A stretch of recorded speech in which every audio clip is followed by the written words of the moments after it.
जब हम हिंदुस्तानी तहजीब की बात करते हैं तब हम यहाँ की बहुत सारी भाषाओं की बात करते हैं। तब यहाँ हम कहते हैं कि हर दो कोस पर पानी और बानी बदल जाती है और गंगा जमनी तहजीब का जिक्र बार बार होता है। और हिंदुस्तानी तहजीब की इन्हीं खासियतों में हम यहाँ की विरासत की भी बात करते हैं कि हज़ारों साल की जो हमारी संस्कृति है वो कितनी तरह की विविधताएं लिए हुए है और कितने तरह के लोग यहाँ मिलजुल कर उन्हें हिंदुस्तान का निर्माण किया है। आवाज़ द वॉइस के इस खास पेशकश में आज हम आपको मिलवाने जा रहे हैं एक ऐसी शख्सियत से, नाम न्यायमूर्ति शबीहुल हसनैन शास्त्री है। ये इलाहाबाद हाई कोर्ट से रिटायर हुए हैं और दिल्ली इलेक्ट्रिसिटी रेगुलेटरी कमीशन के चेयरपर्सन हैं अभी। लेकिन ये इनकी शख्सियत का सिर्फ एक पहलू है।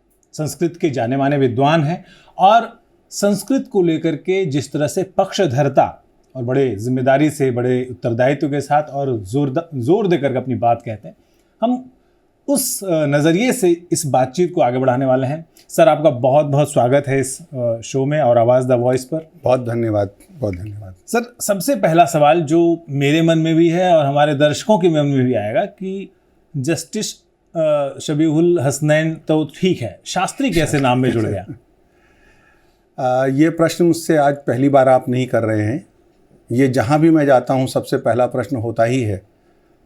और अब किसी भी जो कमेंटेटर होता है, जो इंटरव्यू लेता है, उसके पहले प्रश्न के रूप में मैं इसको एक्सपेक्ट भी करता रहता हूँ कि ये सवाल आने वाला है। और मुझे इसको बताने में बड़ा अच्छा भी लगता है। मैं जब जज हुआ, ये 2008 की बात है, तो उसके बाद हम लोगों को एक LTC मिलती है जिसमें हम देश भर का कोई किसी स्थान का भ्रमण कर सकते हैं साल में एक बार। तो मुझे जाने का अवसर प्राप्त हुआ विवेकानंद रॉक पे, जो कन्याकुमारी से के आगे समुद्र में स्थित है और विश्वविख्यात है।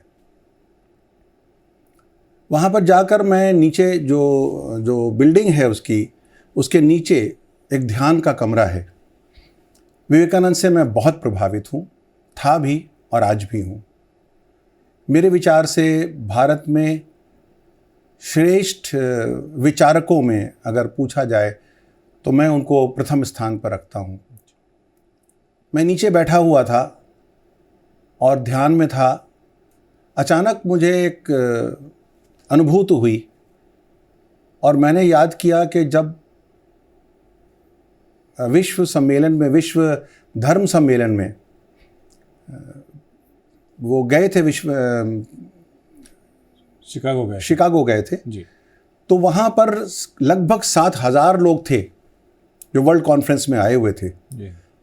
और वो बहुत ही उत्सुकता से, जिज्ञासा से इनकी ओर देख रहे थे कि विवेकानंद ये गेरुआ वस्त्र पहने हुए, पगड़ी बांधे हुए, ये कौन व्यक्ति है जो यहाँ पर आ गया है, अब वो क्या कहेगा। और जैसे ही स्वामी जी खड़े हुए और उन्होंने कहा कि my sister's and brothers of India of America, तो हिस्ट्री बताती है कि 7,000 व्यक्ति एक साथ खड़े हो गए उनके सम्मान में। And this was a miracle. और उसके बाद से स्वामी जी ने कभी पीछे मुड़ के नहीं देखा और भारत की संस्कृति को और भारत के इतिहास को और भारत की विरासत को अमेरिका में जिस तरीके से उन्होंने रखा कि अमेरिकन्स उनको वापस नहीं आने दे रहे थे। और बहुत से पत्र यहाँ से लिखे गए, वो पत्र सब संग्रह में हैं। और स्वामी जी ने लिखा कि मेरे देश से ज़्यादा इस देश को स्पिरिचुअल अंडरस्टैंडिंग की ज़रूरत है। मुझे लगता है कि मेरा धर्म इन लोगों के प्रति भी है। और वो काफ़ी बाद में भारत वापस लौट के आए। तो मैंने एक प्रश्न मेरे दिमाग में आया जी कि स्वामी जी को अगर अंग्रेज़ी ना आती होती तो क्या इतनी बड़ी विक्ट्री वो कर पाते वहाँ पर? भारत को समझने के लिए ही अमेरिका में केवल विवेकानंद काफ़ी हैं। लेकिन ये विवेकानंद अपने आप को वहाँ पर ग्राह्य बनाने के लिए या अपने को सुने जाने के लिए क्या वो कर पाते अगर उनको केवल संस्कृत आती होती तो? लेकिन उन्होंने 3 शब्दों का जो सहारा लिया और जो उनकी प्रतिभा थी और उनके अंदर अद्भुत वाणी थी, उसको एक्सप्रेशन के लिए मुझे लगा कि अभिव्यक्ति का माध्यम होना आवश्यक है जी। और तभी मुझे लगा अपने प्रति कि मैं भारत का रहने वाला हूँ और मैं अंग्रेज़ी जानता हूँ लेकिन मैं संस्कृत नहीं जानता जी। तो मुझे लगा कि जैसे या तो स्वामी जी मुझे ज्ञान दे रहे हैं या माँ सरस्वती का मेरे ऊपर आशीर्वाद है, मुझे लगा कि ये एक बहुत बड़ी कमी है मेरे अंदर। और मैं उर्दू जानता हूँ, अंग्रेज़ी भी पढ़ता लिखता हूँ, हिंदी पर मुझे बहुत अच्छा रहा है, मेरा अधिकार है जी। रहा है। अधिकार शब्द थोड़ा सा अपने मुंह से कहते अच्छा नहीं लगता ये हम कह सकते हैं, लेकिन हिंदी भी बहुत प्रिय रही है जी। और इंटरमीडिएट और हाई स्कूल में मेरे बहुत अच्छे अंक रहे, मेरे फर्स्ट क्लास मुझे हिंदी में मिला, लिटरेचर में।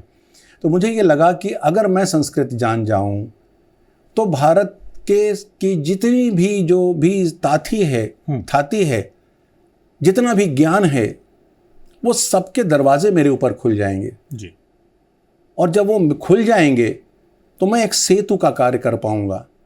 जो स्वामी जी ने वहाँ किया मैं शायद भारत में कर पाऊँ और भारत के ही जो उपनिषद हैं, जो हमारे वेद हैं, जो हमारे कालिदास का जो इतिहास, कालिदास की जो रचनाएं हैं या बाणभट्ट हैं या कादम्बरी है, मैं पढ़ सकता हूँ, वो सब मेरे देशवासियों के लिए भी खुल जाएगा। ये बहुत ही दुख की बात है। मैं कभी कभी कहता हूँ, क्षमा प्रार्थी हूँ सबसे, कि मुझे बहुत ही ग्लानि होती है कि हम भारतीय होते हुए भी भारत की वो भाषा नहीं जानते जिसकी कुंजी में पूरे भारत का इतिहास, गौरव, ज्ञान सब कुछ बटा हुआ, पूरी संपदा रखी हुई है और हम उसका प्रयोग नहीं कर पाते। अच्छा, मैं एक सवाल इसी से, चूंकि अगली कड़ी का सवाल है कि आप ऐसे कहना नहीं चाहिए हम सब भारतीय हैं, लेकिन एक मुस्लिम होकर के संस्कृत सीखने में आपने जब शुरू किया तब तो शायद बाधा नहीं आई होगी, लेकिन जो आम कोई बच्चा सीखना चाहेगा, मुस्लिम होकर के संस्कृत सीखना चाहे आज के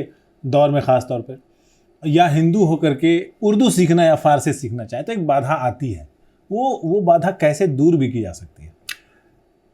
प्रश्न आपका सामयिक है, परंतु मैं आपको एक बात बताना चाहता हूँ कि जब मैंने संस्कृत सीखने का प्रयास किया या विचार आया तो मेरे मन में ये विचार बिल्कुल नहीं आया कि मैं मुसलमान हूँ। मुझे लगा कि मैं एक भारतीय हूँ और भारतीय होने के नाते मुझे सारी भाषाओं के साथ साथ संस्कृत की भाषा मेरे अपने उत्थान के लिए, मेरे अपने जीवन के लिए, मेरी अपनी अंडरस्टैंडिंग के लिए बहुत आवश्यक है।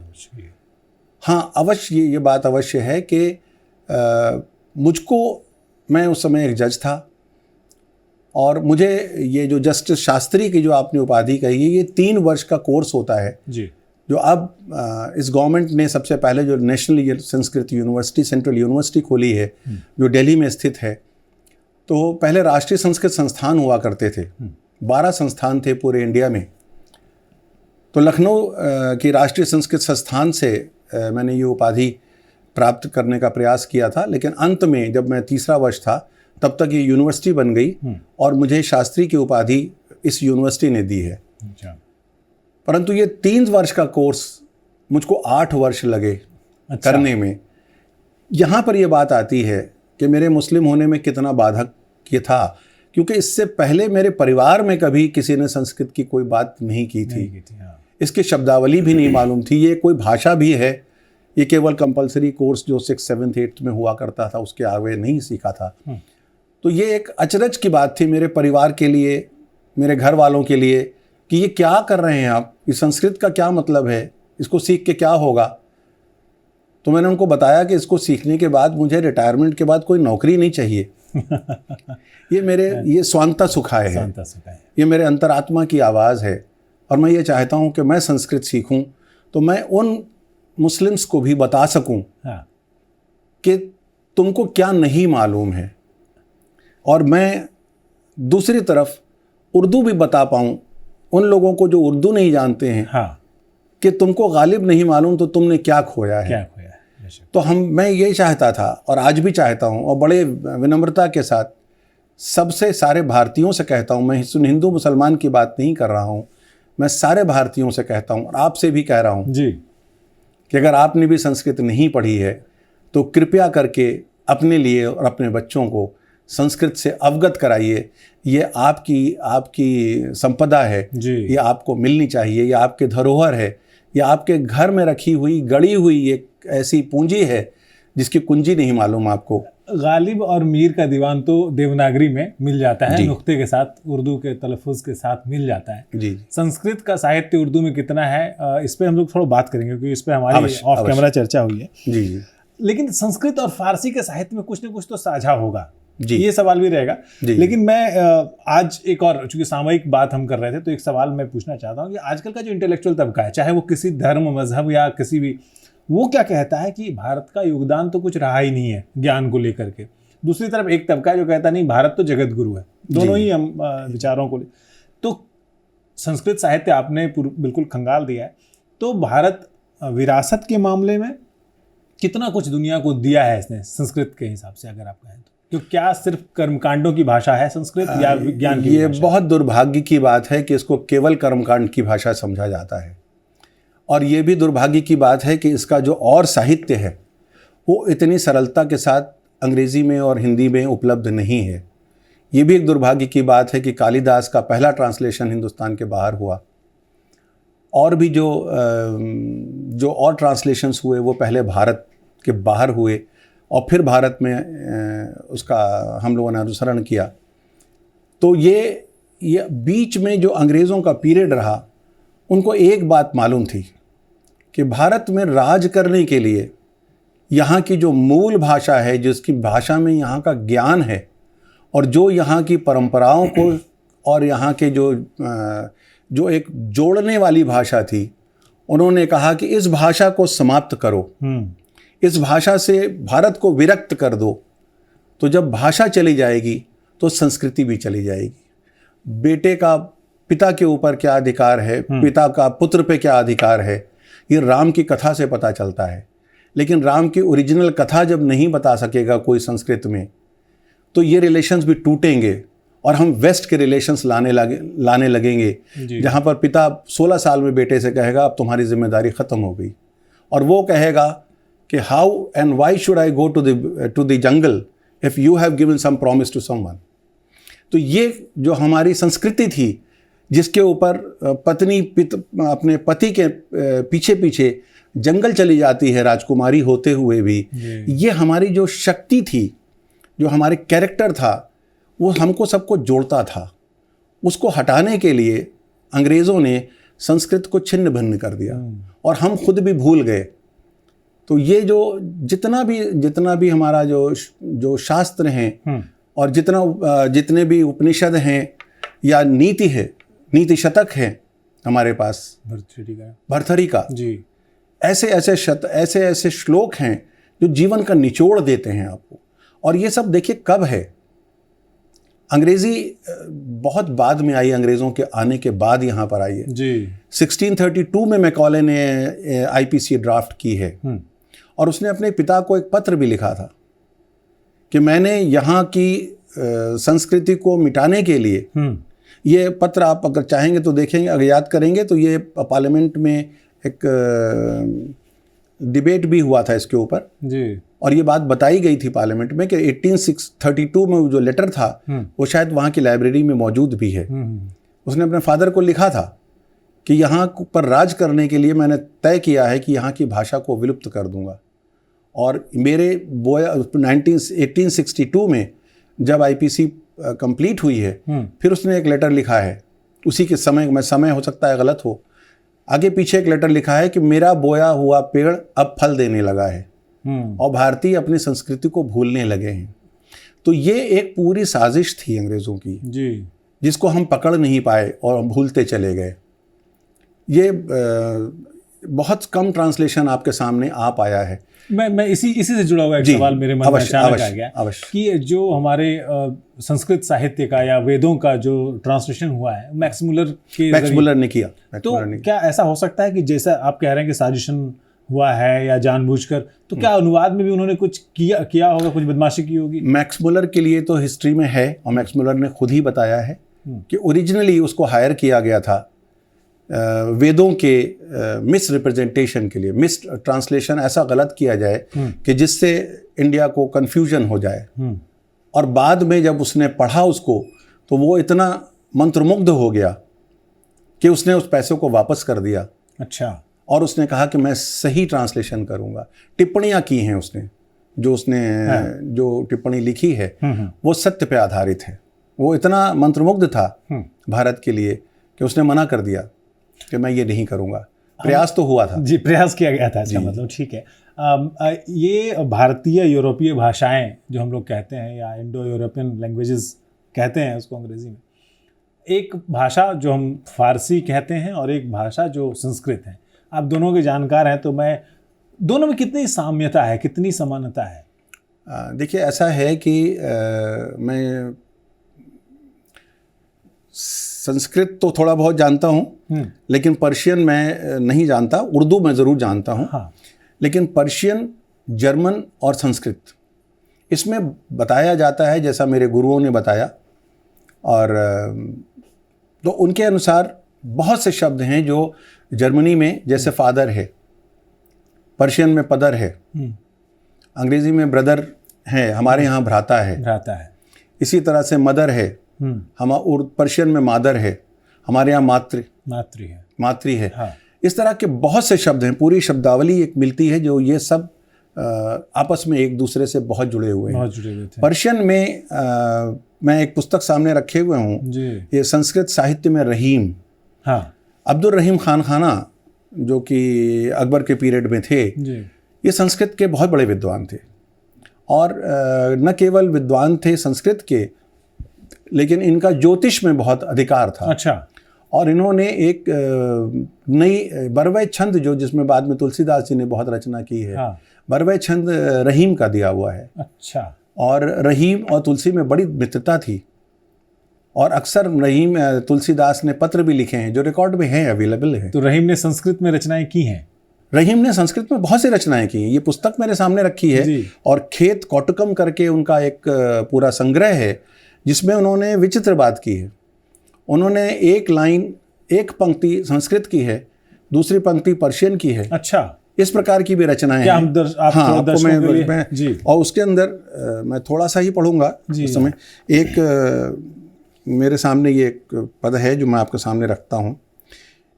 इसमें उन्होंने बताया है कि ज्योतिष में जैसे आप पूछते हैं कि मंगल कहाँ पर है और सूर्य कहाँ पर है, चंद्रमा कहाँ पर है, तो उसका क्या असर होगा। अच्छा। तो उनका ये है कि द्वादश भाव स्थित मंगलम फल यदि भवति मृरीख खर्च खाने गतश्च स्वजन हृदय भेदता कर्कशनार वाचो भी मह खम जुल्फह शाहिदो बेजनह प्राग जठर दहन दर्दयुकर हमेशा परेशान। इसमें आप देखेंगे कि ज्योतिष भी है, हाँ। संस्कृत भी है, और संस्कृत के साथ साथ पर्शियन भी है। हाँ। इसका अर्थ ये है कि मंगल 12वें घर में हो तो जातक पेट के पुराने प्रदाह और दर्द से सदा व्याकुल रहता है। अच्छा। कटु बातें बोलता है जो इतनी तीखी होती हैं कि उसके अपने लोगों के दिल छलनी हो जाते हैं। वो मुखबिर भी हो सकता है, अच्छा। गवाह हो सकता है। अन्य आचार्यों ने सूचकः साक्षिकः कहा है, पर शाहिदे आदिल नहीं भी हो सकता है। तो आप इस प्रकार देख रहे हैं कि वो बिल्कुल उसी प्रकार जैसे हम लोग पंडित जी के पास जाते हैं, हाँ। कि हमारा आप लगन निकाल दीजिए, हमारा आप बताइए कि ज्योतिष में कैसे है। तो उन्होंने ऐसी शब्दावली प्रयोग की है संस्कृत में, और भी उनके तमाम साहित्य है पूरा, लेकिन वो साहित्य सामने नहीं आ पाया।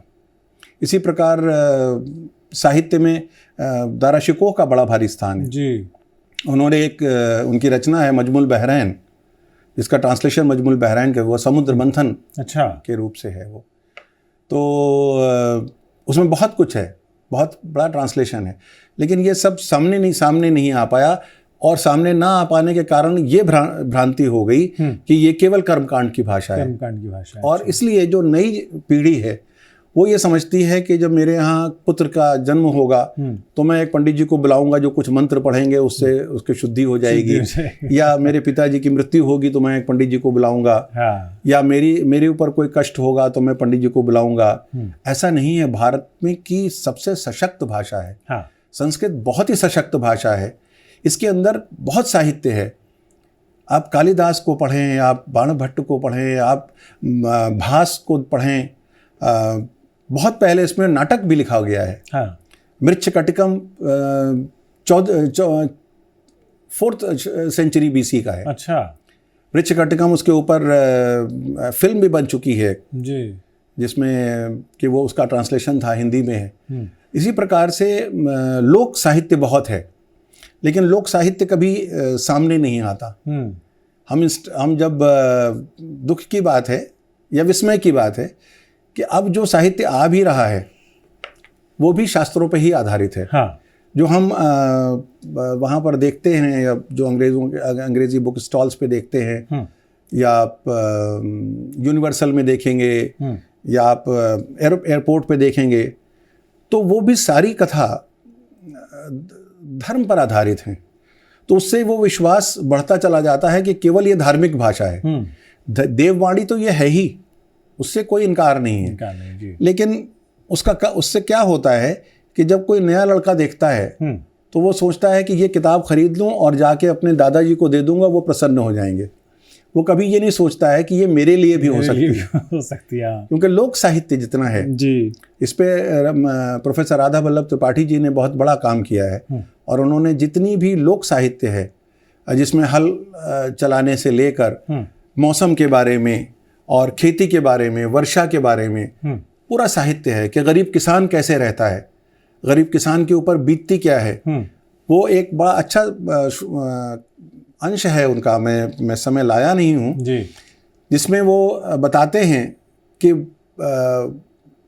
जो किसान है वो अपनी पत्नी से कह रहा है कि हे घर की देवी, बच्चों को किसी तरह से गर्मी के 2-3 महीने तक बहला फुसला कर रखो। फिर वर्षा होगी और लौकी और कोहड़े की बेल आएगी। हाँ। और हमारी छत जो है वो इन फलों से भर जाएगी। उस समय जब हम पेट भरकर बच्चे भोजन करेंगे, हाँ। तो उनके में और राजा के बच्चों में क्या अंतर रह जाएगा। अरे वाह। ये संस्कृत की देन है। हाँ। लेकिन इतनी सुंदर कविता, इतनी करुणामयी कविता ये सामने नहीं है। अब विद्यापति हुए हैं, चूंकि मैं विद्यापति का जिक्र इसलिए कर रहा हूँ कि हमारे इलाके मिथिला के हैं। जी जी। तो विद्यापति ने लिखा है कि देसिल बैना सबजन मिठा तै तैसन जपे अवहट्टा। मतलब अवहट्ठ में वो इसलिए लिखे है, अवहट्ठ मैथिली का प्राचीन शायद नाम है। जी जी। तो कि देसिल बैना या जो लोकल स्थानीय भाषा जो है सबको मीठी लगती है, और इसलिए मैं उसमें लिख रहा हूँ। क्या ये भावना, एक तो स्थानीयता की तरफ जोर, लोगों के समझ में आने की बात, क्योंकि बाद में फिर तुलसीदास भी अवधि में इसलिए रामचरितमानस लिखते हैं, क्या ये वजह रही है कि संस्कृत अभिजातियों की, कुलीनों की भाषा बनकर रह गई, और ज्ञान विज्ञान की जो भाषा थी, जिसमें आर्यभट्ट ने भी या भास्कराचार्य ने भी जो लिखा, लीलावती लिखा, या आर्यभट्ट ने जो जीरो का जो आविष्कार किया वो भी संस्कृत में किया, तो क्या हम वो देख करके वहाँ से अभिजातियों की भाषा से हम स्थानीयता की ओर जब आए, तो क्या ये अंतर रहा कि संस्कृत जो है वो कुलीनों की भाषा हो गई और आम लोगों की भाषा प्राकृत पाली होती हुई अब ब्रंश अवहट्ट की तरफ आए? बहुत ही अच्छा प्रश्न है आपका, बहुत ज्ञानवर्धक प्रश्न है आपका। देखिए, समय के साथ और जो सामाजिक वितरण होता है उसका असर तो हर चीज़ पे आता है। संस्कृत के साथ भी कुछ ना कुछ तो ऐसा हुआ है, और एक ये दुख का विषय है कि जिन लोगों के हाथ में ये रही वो ज्ञानी थे। उन्होंने इसके सोने को और उसकी जो वैल्यू थी उसको पहचाना, और जो उसको अपने पास रखने का प्रयास किया। जैसे हर राजा ने कोशिश की कि राजपाट उसके बेटे को ही मिलता रहे। हर शक्तिशाली व्यक्ति ने कोशिश की कि अगर उसके पास बहुत से खेत हैं तो वो खेत किसी और को बंटने ना पाएं। उसी तरह से भाषा के साथ भी हुआ, संस्कृत के साथ भी कुछ ऐसा हुआ। लेकिन अगर हम ये देखते हैं, मैं हमेशा ये बात कहता हूँ कि पीछे मुड़कर अतीत को देखते रहने से भविष्य नहीं बदला करते। हम संस्कृत के प्रति हमसे क्या हुआ और क्या नहीं हुआ जी, ये अतीत की भाषा बात है, और इसके ऊपर हम बहुत देर तक सोचते रहें तो इससे हमें कोई लाभ नहीं होता। हमको ये देखना है कि आज हम इस संस्कृत को कैसे जगा सकते हैं और कैसे हम समझ सकते हैं कि हमारा जो अतीत था वो अगर गौरवमयी था और हमको आज भी लगता है कि ये हमारी सोसाइटी को असलियत दे सकता है, क्योंकि देखिए हमारा जो डीएनए है जी, वो नहीं बदला है। हाँ, हमको आज भी घर जाके अच्छे से अच्छे लोग भी होते हैं जो परिवार के, वो कुर्ता पैजामा घर में जाके पहन लेते हैं, तो आनंद उसी में आता है शायद। आनंद उसी में आता है जी। तो वो हमारे डीएनए में है। इसलिए हमको संस्कृत के करीब होना चाहिए और हमें जानना चाहिए कि हमारे यहाँ का जो भी अतीत था उसने हमें क्या समझाया है। और उसमें हमेशा एक श्लोक बहुत ही साधारण सा है और हर जगह प्रयोग में लाया जाता है, वसुधैव कुटुम्बकम की सब लोग बात करते हैं जी। लेकिन पूरा श्लोक उसका ये है कि अयम निजः परो वेति गणना लघुचेत साम उदार चरिता नाम तु वसुधैव कुटुम्बकम। जो छोटे मानसिकता वाले लोग हैं वो हमेशा यही जोड़ते रहते हैं, यही गणना करते रहते हैं कि ये मेरा है, ये तुम्हारा है। लेकिन जो बड़े लोग, जो बड़े उदात्त विचार के लोग हैं, यानी जो भारतीय हैं, जिनके विचार बड़े रहे हैं, उन्होंने हमेशा ये माना है कि ये पूरा संसार हमारा है। और जो हमारे यहाँ का जो शास्त्र है, जो अद्वैत की बात करता है, जो एक ईश्वर की बात करता है, वो इसके अलावा और कह भी क्या सकता है। जब वो ये कह रहा है कि अहम ब्रह्मास्मि, मैं ही ब्रह्म हूँ और सब ब्रह्म के अंश हैं, तो सारा संसार तो हमारा होना ही है। जो दूसरे ज्योग्राफिकल कंडीशंस की वजह से कहीं और पैदा हो गया, वो किसी और ईश्वर की औलाद तो नहीं हो सकता। तो हम भारतीयता में इसके अंश पाते हैं। आवाज़ द वॉइस में ना हम लोग सामासिक संस्कृति की, गंगा जमुनी तहजीब की और जो समावेशी भारत की बात करते हैं कि सबको मिलजुल कर रहना चाहिए। तो आपने चूंकि ब्रह्म की बात की तो एक मन में मेरे सवाल आया है कि उपनिषदों में, चूंकि आपने पढ़ा है, तो उपनिषदों में जिस ब्रह्म की कल्पना की गई है या जिसका जिक्र किया गया है, उल्लेख है, और जो इस्लाम में अल्लाह को सर्वशक्तिमान बताया गया है, क्या दोनों में समानता है? कहीं पर किसी बिंदु पर मिलते हैं कि नहीं? विचार मोटे तौर पे अलग अलग भाषाओं में कही गई एक ही बात है।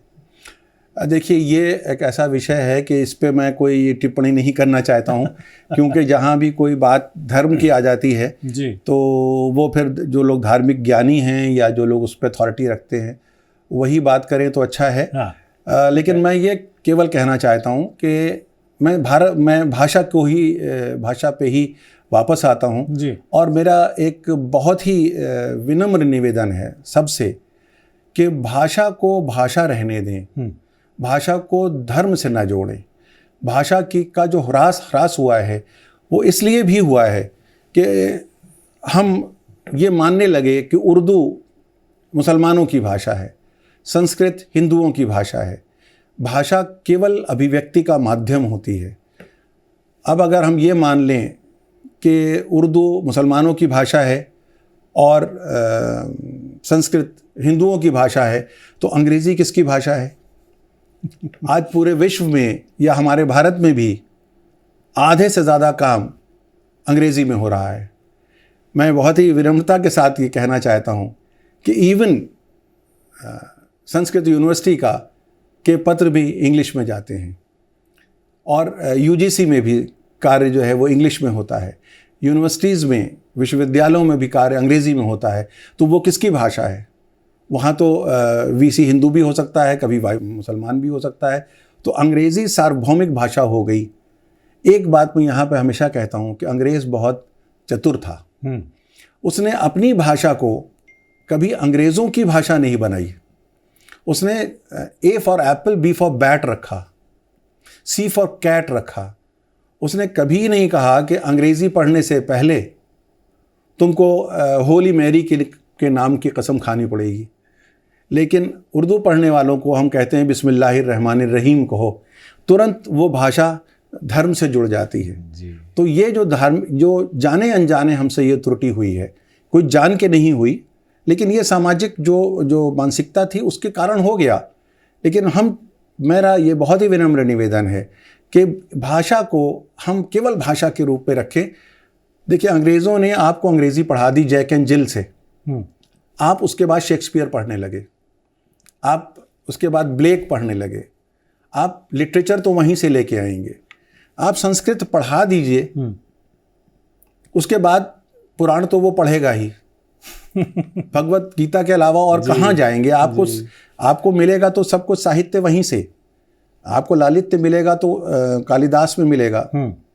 आपको जो कुछ भी हमारा साहित्य है पुराना, अगर कालिदास पढ़ेंगे तो जो पत्नी के कर्तव्य हैं, जो कण्व ऋषि ने शकुंतला से कहा जाते समय, वही तो हमारी थाती है। हम उसी प्रकार की पत्नी और उसी प्रकार की बहू तो चाहते हैं आज भी। जो हमारे एडवर्टीजमेंट होते हैं उसमें लिखा रहता है कुलीन, लड़की चाहिए कुलीन। कुलीन का शब्द कहाँ से आता है? अभिज्ञान शाकुंतलम से आता है। हम कुलीन तो लिख देते हैं लेकिन हमको स्रोत नहीं मालूम।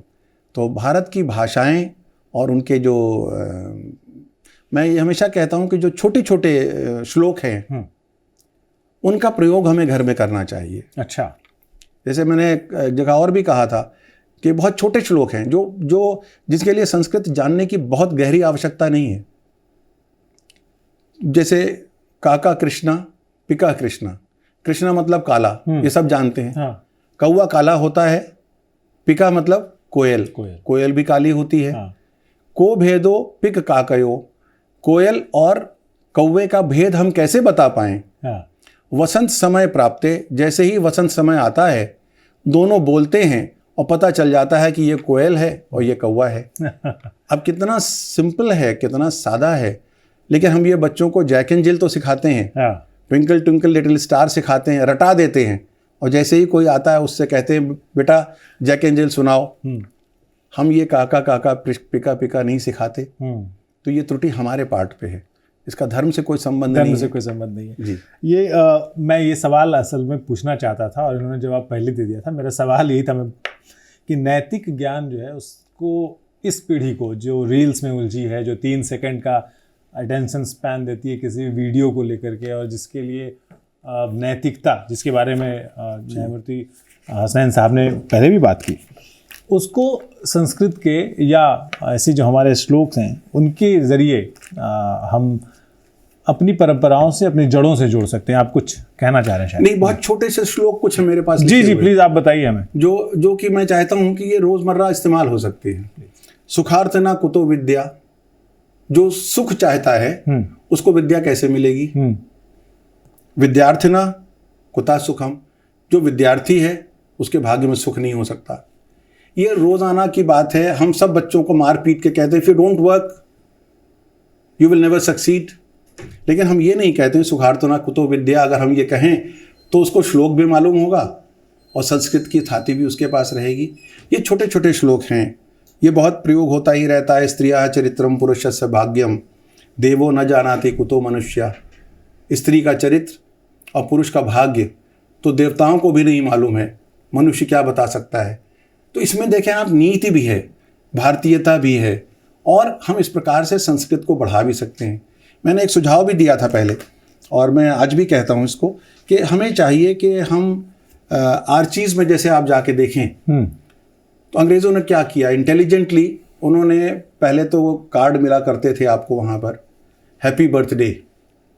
अब उसमें उन्होंने कहा हैप्पी बर्थडे ब्रदर। फिर दूसरा कार्ड आ गया हैप्पी बर्थडे से sister, happy birthday father, father in law. अब उन्होंने सारे कार्ड में छोटे छोटे संदेश अंग्रेजी में रखे और 150 रुपये 200 रुपये में उसको बेचते हैं। वो लोग जिनके पास अभिव्यक्ति का माध्यम नहीं है उनको भी वो आकर्षक लगता है।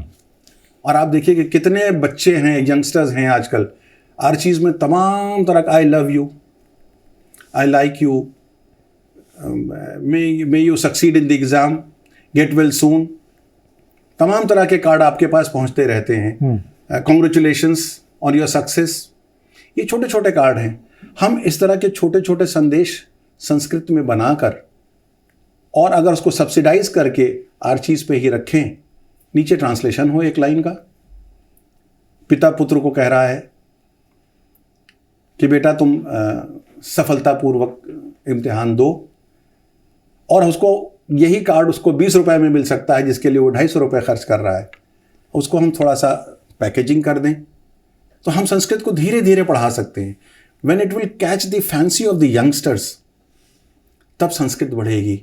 अगर हम केवल उसको मृत्यु की और शादी ब्याह में ही बुलाएंगे पंडित जी को, और वो जो मंत्र पढ़ेंगे उस पर न उनका ध्यान होगा, न पंडित जी उसका अर्थ बताएंगे, तो बच्चों को समझ में नहीं आएगा। इसलिए मैं पहला निवेदन यह है कि धर्म से उसको न जोड़ें, और छोटी छोटी बातों से स्टार्ट करें। अन्यथा क्या होता है कि आदमी जब संस्कृत पढ़ना भी चाहता है तो वो रूप रटने से बहुत डरता है और उसको वो याद आ जाता है कि बचपन में मुझे भी संस्कृत पढ़ने पे रूप रटने के लिए बहुत पिटाई हुई थी। और संस्कृत सीखना मैंने 54 ईयर्स में शुरू किया है। 54 साल में मुझे ये ज्ञान हुआ कि मुझे संस्कृत पढ़नी चाहिए, फिर भी रूप रटने में कष्ट हो रहा था, तो इस तरह के शब्दों से शुरुआत की। तो मेरा ये निवेदन है कि संस्कृत को हमको किसी भी प्रकार से वापस लाना है। एक और बात मैं बताना चाहता हूँ, हालांकि वो बड़ा वृहत विषय है और किसी और दिन अगर आप बताएंगे तो मैं उसके ऊपर पूरा रिसर्च करके बताऊँगा। हमारा जितना जो लीगल सिस्टम है, जैसे इंडियन पेनल कोड है, इंडियन कॉन्ट्रैक्ट एक्ट है, ईजमेंट एक्ट है, पार्टनरशिप एक्ट है, CRPC है, CPC है, ये सारे एक्ट 1857 के बाद आए हैं। यानी जब क्राउन ने टेक ओवर कर लिया ईस्ट इंडिया कंपनी को, तो वहाँ की पार्लियामेंट यहाँ के लिए लेजिस्लेट करने लगी। तो मुझे ये ऐसा प्रतीत होता था, और मेरे साथ मेरे शायद दर्शकों में कुछ लोग होंगे, कुछ नहीं ज़्यादातर लोग होंगे जो मुझसे ज़्यादा ज्ञानी होंगे लॉ के, और मैं बहुत ही इस बात को बहुत पब्लिक प्लेटफॉर्म पर रखते हुए बहुत जिम्मेदारी से ये बात कह रहा हूँ। और स्पीकिंग फॉर माई सेल्फ, हम लोग एक चीज़ कहते हैं कि मैं अपनी बात कह रहा हूँ, मैं ये पूरी हाई कोर्ट के बेसिस पे नहीं कह रहा हूँ या पूरी लीगल फ्रेटर्निटी की ओर से नहीं कह रहा हूँ। मुझे ऐसा प्रतीत होता है और मुझे ऐसा लगता है कि बहुत से प्रोविजंस जो इंडियन कॉन्ट्रैक्ट एक्ट के हैं, IPC के हैं, उसका स्रोत मुझे अपने यहाँ की स्मृतियों में मिलता है। अच्छा। और मेरे पास एक पूरा मैंने अध्ययन भी किया है जिसमें बहुत से श्लोक याज्ञवल्क स्मृति से हैं, मनुस्मृति से हैं, और उसमें जैसे कॉन्ट्रैक्ट में आज मैं लेके नहीं आया हूँ, लेकिन आप कभी बताएंगे तो मैं आपको दिखा सकता हूँ। ऐसे लगभग 100 श्लोक निकाले हैं जिसमें कि पूरा ज्ञान संस्कृत में है कि कौन कौन कॉन्ट्रैक्ट नहीं कर सकता, पागल नहीं कर सकता, जो बालावस्था में है माइनर नहीं कर सकता, इंटॉक्सिकेटेड है वो नहीं कर सकता। ये सब हमारे यहाँ इंडियन कॉन्ट्रैक्ट एक्ट में दिया हुआ है। और ये जो कॉन्ट्रैक्ट एक्ट जब मैं पढ़ता हूँ या कोई और भी एक्ट पढ़ता हूँ तो मुझे लगता है कि मैंने कहीं पहले पढ़ा है। तो एक दिन मुझे विचार आया कि ये स्मृतियों में मैंने देखा है। मैंने इसके ऊपर अध्ययन किया तो बहुत से ऐसे चीज़ें मिलती हैं। तो जो मुझे समस्या हो रही थी वो ये कि ये स्मृतियां हैं बहुत साल पहले की, हज़ारों साल पहले की हैं, और ये एक्ट आया है 1857 में। तो ये संभव कैसे है कि अंग्रेजी में वो विचार आ गए हों जो संस्कृत की स्मृतियों में हैं, क्योंकि वो भाषा संस्कृत की थी। तो मैंने जब अध्ययन किया तो मुझे एक चीज़ मिली है जो मैं आपको थोड़ा सा डिटेल में बताता हूँ 2 मिनट में। 1773 में जब यहाँ पर लॉर्ड हेस्टिंग्स थे, उसी समय में विलियम जोन्स भी आए थे, जो कि सुप्रीम कोर्ट में बाद में सुप्रीम कोर्ट में जज हुए। यहाँ पर अंग्रेजों ने उनको जज बनाया था। उनको भाषाओं का ज्ञान होना, मतलब उनका लिए बहुत ही वॉज मैड अबाउट। उन्होंने शायद हिमालय का दौरा भी किया था, लंबा सर्वे किया, मैं नहीं जान सकता हूँ, उन्होंने किया होगा। लेकिन जब वो यहाँ आए थे तो हिस्ट्री में है कि वो 16 लैंग्वेजेस जानते थे। अच्छा। और यहाँ आने के बाद उन्होंने संस्कृत सीखी, हालांकि ये उसको मुश्किल हुई, लोग सिखाने को तैयार नहीं थे, तो लेकिन उन्होंने संस्कृत सीखी। और हेस्टिंग्स के कहने पर उन दोनों लोगों ने मिल के एक 1773 में 11 पंडितों को इकट्ठा किया और हेस्टिंग्स के निर्देशानुसार एक संग्रह फरवरी 1775 में तैयार किया गया, जिसका शीर्षक था विवाद अर्णव सेतु, और बाद में विवाद अर्णव भंजन तैयार हुआ। इन पंडितों के मध्य एक रूपता लाने के लिए किया गया था, ताकि जो वहाँ के जो लोकल पंडित थे, जिनकी मदद से उस समय के सामाजिक न्याय में लोग लगे हुए थे अंग्रेज, तो वो इससे इंटरप्रिटेशन कर सकें। बाद में ये सब इन्होंने एक ऑर्डिनेंस ऑफ पंडित्स कहा, और इसको कार्ड कहा कि कोड ऑफ जेंटू लॉ, इसी को। अच्छा। और इसका फिर बाद में ट्रांसलेशन ये हुआ है, रूपांतर हुआ HB हॉलहेड ने किया था। ये 1776 में प्रकाशित हुआ, और 1777 में पुनः प्रकाशित हुआ, 1781 में पुनः प्रकाशित हुआ। फिर फ्रांसीसी अविनाद भाषा में इसका रूपांतर हुआ, रॉबिनेट ने किया, और जर्मन भाषा में रैप्से ने किया। कहने का अर्थ यह है कि 1780 तक लगभग सारा संस्कृत का ज्ञान अंग्रेज़ों के पास मौजूद था, विधि के रूप में।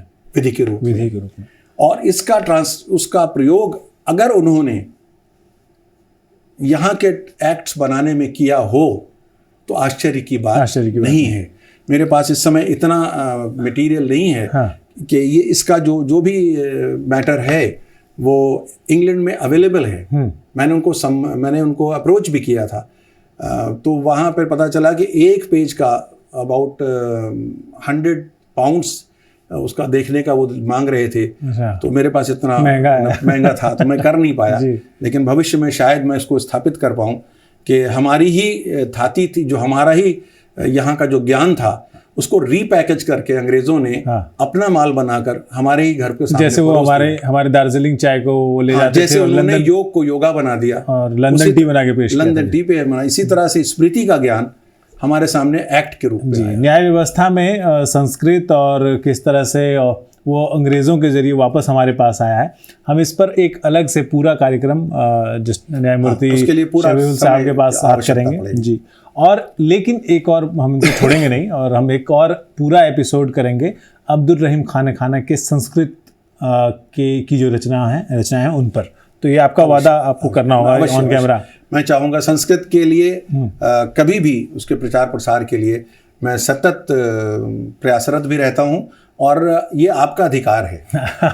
ये आपका अधिकार है। मुझे बड़ा आपको मैं बधाई देना चाहता हूँ, और आपके जो भी यहाँ के एडिटर वगैरह है, जो लोग भी हैं आपके, मैं उनको बहुत बधाई देना चाहता हूँ। इसलिए नहीं कि आपने मुझे बुलाया, उसके लिए धन्यवाद है, लेकिन बधाई देना चाहता हूँ कि आपको भी शायद ईश्वर की अनुकंपा है आपके ऊपर, कि आप पहचान पा रहे हैं कि आपकी खोई हुई जो विरासत है वो आप तक पहुँचने वाली है।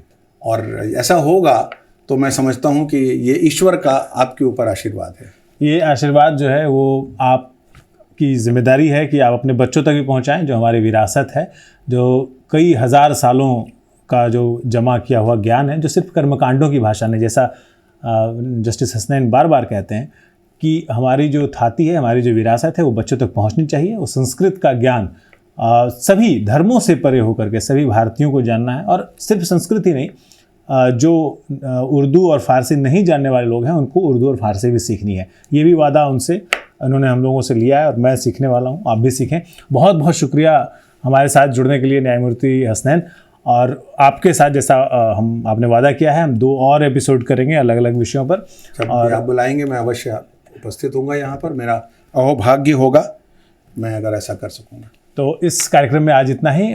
फिर मिलते हैं विशेष बातचीत में ज्ञानी और विद्वान लोगों के साथ। नमस्कार।